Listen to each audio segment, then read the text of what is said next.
YouTube? Welcome back to my channel. I'm your host TKK, and we are back with another video, guys. So for those of you that are pretty regular with my channel, we had to take a pause, and we're not picking up from where we were, which was the Sony Bravia 9. Unfortunately, I'm in an entirely different part of the United States assisting with a loved one, and I won't go too personal into details, but you know, the content must continue. I got to keep my mind on some more positive things. Okay, so what we've got here is the all new Samsung 32-inch QD-OLED. This is the Odyssey G8. Now guys, I first brought you this at CES. This was reviewed at the pre-show. So before CES officially started, the portion in which the press was allowed to get in and to monitor, you know, the content and everything that they had, I was a part of that. So we talked about this thing. Now, I'm personally a two-time 32-inch QD-OLED monitor owner, right? So I picked up two Generation 3 QD-OLED panels, one from Alienware, the other from MSI. And this is the one that I was personally most interested in checking out because I didn't get to play around with it when I was at CES, but here we are nonetheless checking it out. So this video is going to entail unboxing it, checking it out, setting it up, assembling it, and getting it connected to the console and checking out the other features that it may have. We will have timestamps down below, and this timestamp is titled The Video Expectations. Watch this video in 4K at 60 frames per second in high dynamic range when it uploads, and we're gonna get it going right after this intro.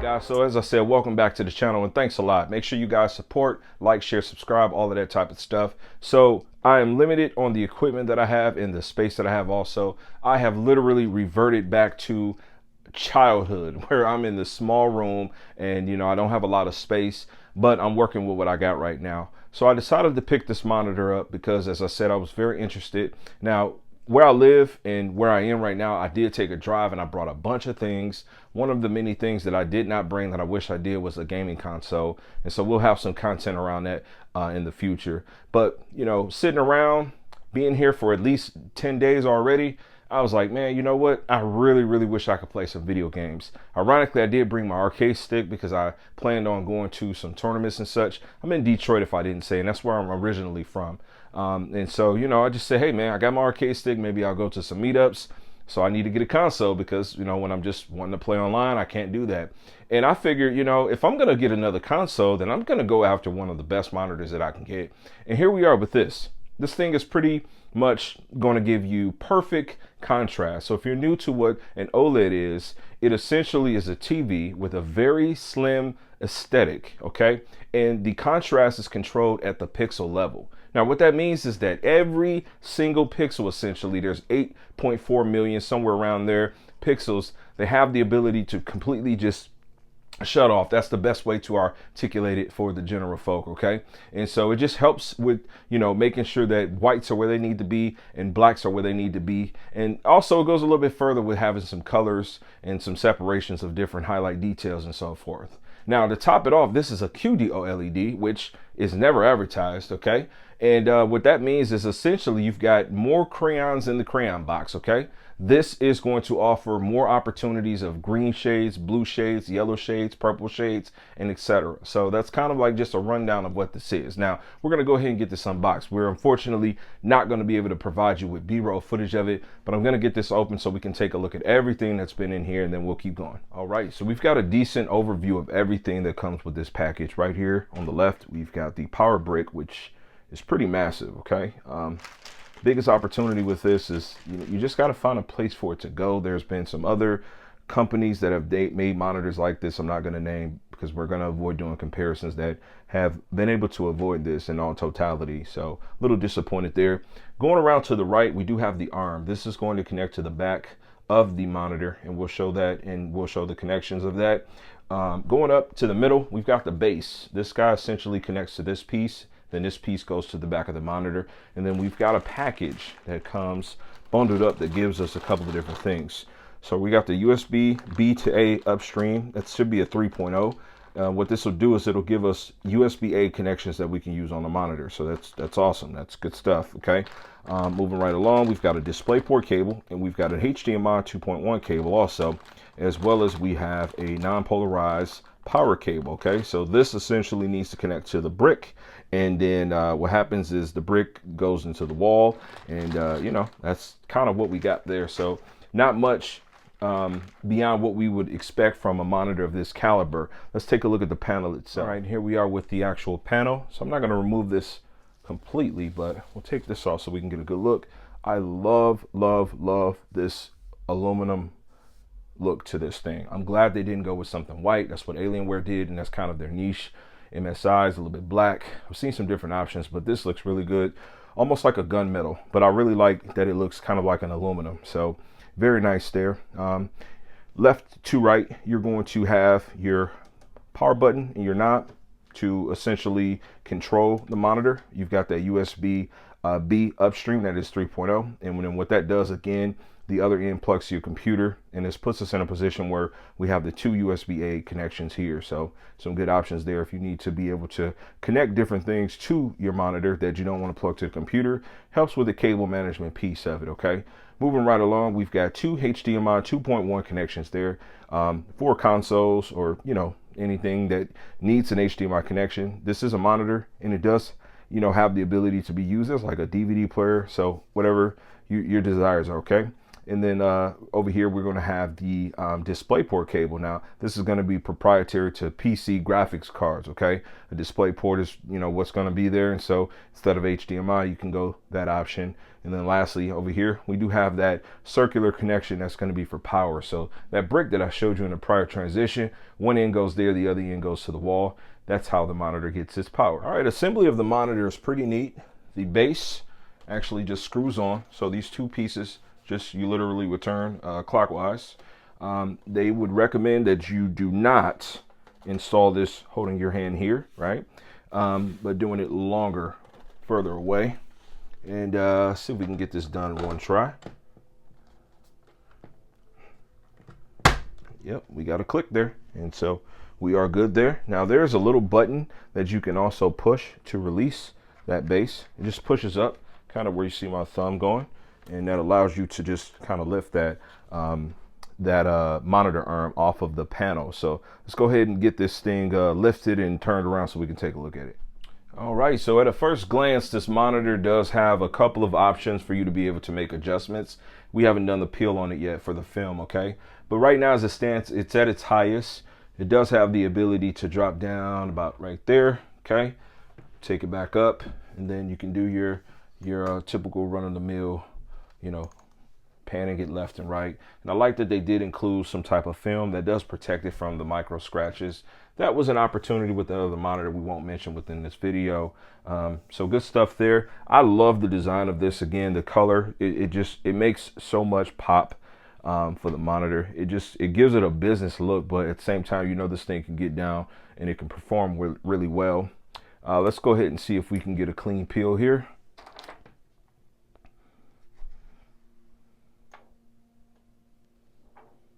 Sensational. Oh yeah, very happy with that. Very happy with that. Look at that. Just looks like a void. So the monitor does feature a matte-like finish. Some people have some reservations with that. I am also an owner of a 55-inch Samsung S95D. We've made little coverage to it. We'll have more coming to the channel. But this is going to essentially mimic the Papa Bear, if you will. So that's the big dog from Samsung today that you get in 2024. And this mimics that. And the good thing about this is that you don't have any reflections, right? When you think about productivity, gaming, this is just going to show you what you need to see. And this is something that I liked, and I actually admired this when I got an opportunity to see this monitor. So it might have been a good play on Samsung for them to release this monitor when they did versus launching it before the S95D. I think this is a great option though. It's not without its opportunity, but so far I'm liking everything that I'm seeing. Let's keep it moving. All right, so we've got this plugged up, and something unique about this, it does come with a remote. Now, it coming with the remote does not make this a TV, but I will tell you that this is literally a Samsung TV remote, okay? solar powered. Okay, so that's pretty awesome there. It does also have USB-C connectivity on the bottom, right? So go ahead and pull this thing out. Now, the interesting thing about this monitor is that it does have the ability to run different types of applications. And so here we are turning it on, and there's no blooming at all on this. Let me tell you that, okay? This camera couldn't deal with that. It's really bright. That white was really on purpose. This thing also does have speakers too. So for any of you that are familiar with using Samsung technology, this is going to be extremely 3 simple options. familiar. How would you like to get started? Choose one. To Now, use the accessibility function, simply press and hold the volume button. Okay, so I'm going to go ahead and get this set up using my smartphone, and we'll pan right back. Something I wanted to point out, I had to turn the light off, which the lights are off right now, in order for me to try to get any type of an accurate recording of this monitor. And it has got a lot to do with the fact that the screen is being fought with the anti-glare reflection material. Okay, it was making what I was seeing very blue, and I wasn't able to capture the detail in the image that's in the middle where it says smartphone quick and easy. Let me see if it changes any when I turn the light back on. Yeah, so as the light comes on and the screen starts to reflect a little bit more, that light is obviously bouncing from the screen onto the lens of the camera. That was just something interesting I wanted to point out. I was getting frustrated for a second, but that's the science behind this type of technology. Let's keep it going. All right, we've got some demo content here. This is built into the monitor.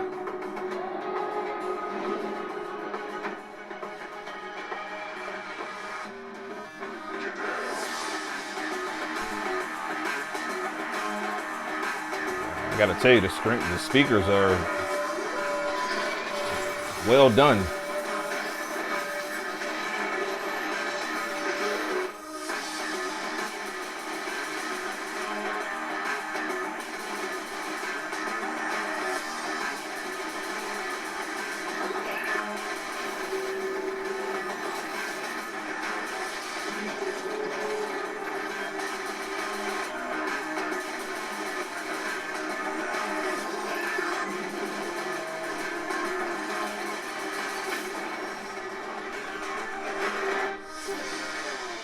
Okay, so demo aside, they've got the demo built into this. You essentially have the run-of-the-mill open for all of the different applications that you would have if you were using a TV. So they do have the Samsung TV Plus. Not going to play that because that's there. I've got this thing connected to the internet, so it's pretty great. You got a lot of advertisement opportunities here that will open up the gate for you to be able to entertain yourself. And the speakers are not too bad on this thing. Now, I'm gonna tell you, like, if you're using this as a monitor, it's sitting right in front of you. I think they're good enough.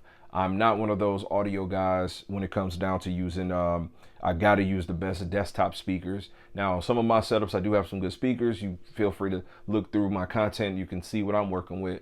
But I think this is good enough, and it ties really into, you know, my experience of going to a tournament just recently and not being able to hear anything with the game at all. Like, literally can hear nothing. I'm hearing all the talking and all the conversation as I'm having matches and such like that. And, you know, I get it. It's kind of what it is. But, you know, this is a nice option for them to add speakers onto the monitor.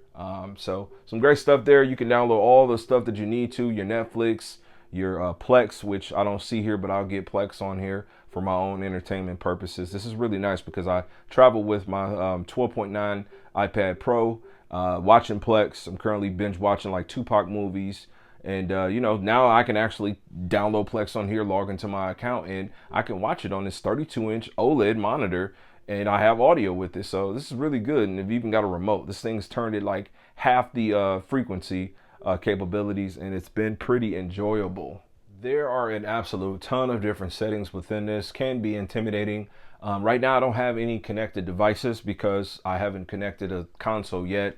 That's going to be for the next video. I'll get a console unboxed and set up for it, and, you know, we'll go through some gaming and things of that sort.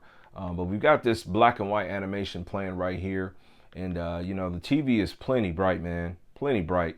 I really like what I'm seeing with this thing.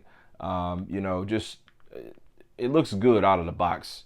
But there's all the different settings that you would expect to see if you're familiar with using a Samsung TV within the last couple of years, and particularly any of the QD-OLEDs that can get really bright. So all those settings are going to be there, from sharpness to color to contrast, enhance. You know, you have the ability to turn that off, on. You know, I don't know how that's going to articulate on the video, but you know, really good stuff. And I love their warm base too. I do. It doesn't look blue at all for me. Cool is just too much. Warm base 2 is good for me. So just messing around with some quick settings on this thing, I feel very much so at home. So again, you know, if you're into the whole, I gotta have Samsung, Samsung's your brand, they got some good stuff here. Some of the options like VRR control are off, peak brightness off. Again, there's no direct source there, so I don't know really what to make of that. You know, this is an application, so like any other application like Netflix or Plex, looks like those options are going to be blacked off. So you're going to be optimal if you are using a connected source. So you can't mess around with peak brightness. HDR tone mapping, again, that's all taken away and so forth too. So you probably have to have a connected source. That's something I'll have to test again once I do get this thing connected to something. So yeah, but it's good stuff here, man. Even the sound options, I mean, some nice deep dive options there, and the audio sounds good. Now, I have it muted right now just because I don't want to get a copyright issue with whatever this content is. And you know, the monitor is just it's nice, strong, man. They do got some core lighting also. Let me take a look and show you what that looks like. So let's keep in mind, this is a gaming monitor, okay? All right, so boom, you've got that as an option there, right? You've got this ring essentially in the back of the monitor. Kind of what I showed you in the beginning, and you have the ability to turn this into different, I don't know, you can create some different types of illumination for your setup. Once you do play around with the settings here, you can change the lighting effect to a rotation, to a comet, to a static, rainbow, breathing. It's great there. Now, Core Sync is a pretty cool thing too, because what this will allow you to do, and this is something we can mess around with when we get to gaming, we'll kind of mess around with that.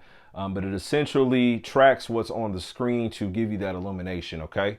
So if you've got something white, black on the left corner, right, it puts you in a position where you are able to, you feel like, you know, you're watching that content on your wall. You know how people get the RGB strips and such like that. This is all integrated into the monitor. So some good stuff. All right, so my previous content with the Bravia 9, I went ahead and jumped into the waters and I gave you guys some copyright content. We're not gonna do that here, but just taking a look at a couple of stills, not here, but you know, I looked at some content prior to this transition. Things look pretty good on this. As I said, there's a lot of settings you can go in and you can fine tune this thing to look as good as you want. And I think the camera, just based on the viewfinder, might be exaggerating a little bit to the reds and things of that sort. I just think sometimes it might be hard to articulate, but this is juice. This is currently what I'm watching, one of many of Tupac's movies.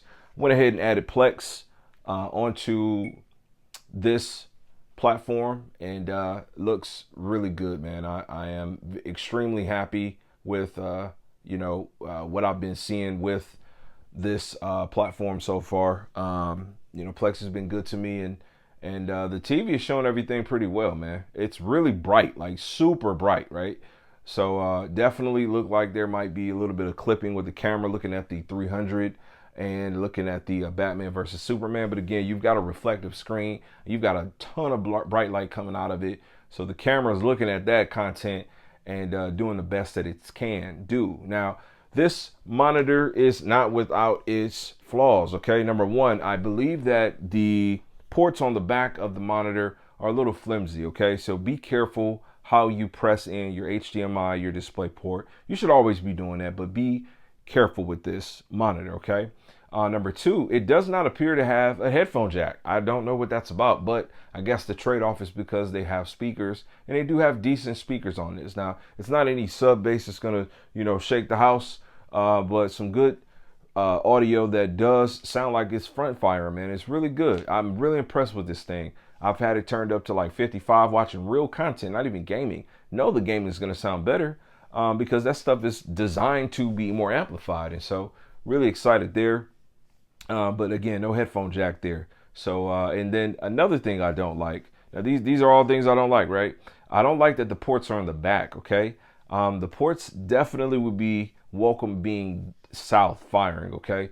Similarly to the MSI that I have. Now, I am willing to tell you that I intended on buying this monitor to go into my orange diamond Vuelix, but it's not possible just because the connections are south. I would have to literally get myself a 90-degree HDMI. I don't want to deal with any pass-throughs or anything like that. So it won't work in the application in which I'm planning on using this thing. Even if I put it into like my extension cabinet, I would still have to do the same freaking thing. And I'm not understanding why that was a decision, but you know, it kind of is what it is. Ultimately, it's a good monitor. I think it's priced pretty well too. This thing is at $1,300 US. It's a good value for what you are getting with this package. Now, I did buy mine from Best Buy and it came with a $300 gift card. It's really good. So the monitor, I'm not going to say it was $1,000 because it wasn't. It was $1,300, but you do get $300 to go towards something else. That $300 can go towards you buying a warranty on this thing. That $300 can go towards you getting a pair of, well, I can't say a pair of speakers because you can't, but that $300 can go towards you getting yourself, I don't know, a console. I actually spent the $300 and used it to get the PlayStation 5. This is a true story. So, you know, buying this monitor is higher echelon. I was able to take advantage of that deal. Now, I don't know how long that's going to go, and I don't have any affiliate links or anything. I'm just kind of telling you guys how that went for me. So let me know what you guys thought. This is unboxing initial impressions. And you know, this isn't supposed to go so deep dive, be such a deep dive into everything. But if you enjoyed it, definitely leave a thumb up. Let's leave some comments. Let's have some engagement. Again, this is my third QD-OLED monitor. They're all being utilized, the two. And so I've got this on the road, and I plan to make more content using this thing because right now this is all I have, given what I explained to you in the beginning of this video. I digress. I appreciate you taking the time to come watch my content, and I hope to see you on the next video. Peace, God bless, and as I always say, man, max love.